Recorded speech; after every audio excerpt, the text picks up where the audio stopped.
భారత రాజ్యాంగంలోని ఆర్టికల్ 2 గురించి తెలుసుకుందాం. Admission are establishment of new states, కొత్త రాష్ట్రాలను చేర్చడం లేదా ఏర్పరచడం. ఆర్టికల్ 2 యొక్క అసలు భావం ఏంటంటే, భారత రాజ్యాంగం ప్రకారం పార్లమెంటుకి కొత్త రాష్ట్రాలను భారతదేశంలో చేర్చే హక్కు ఉంది లేదా కొత్త రాష్ట్రాలను స్థాపించే అధికారం ఉంది. ఇప్పటికే ఉన్న భారతదేశం వెలుపల ఉన్న ఏదైనా ప్రాంతాన్ని కొత్త రాష్ట్రంగా చేర్చవచ్చు, కొత్త రాష్ట్రాన్ని స్థాపించవచ్చు. దీనికోసం పార్లమెంటు ప్రత్యేక చట్టం లా చేయాలి.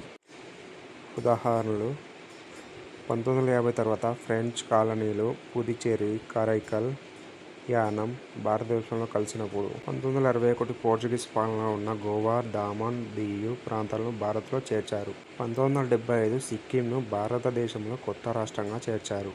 గమనిక: ఆర్టికల్ 2 ప్రకారం కొత్త రాష్ట్రాలను ఏర్పరచడానికి ప్రెసిడెంట్ సిఫార్సు ఆధారంగా పార్లమెంటుకి మాత్రమే హక్కు ఉంటుంది.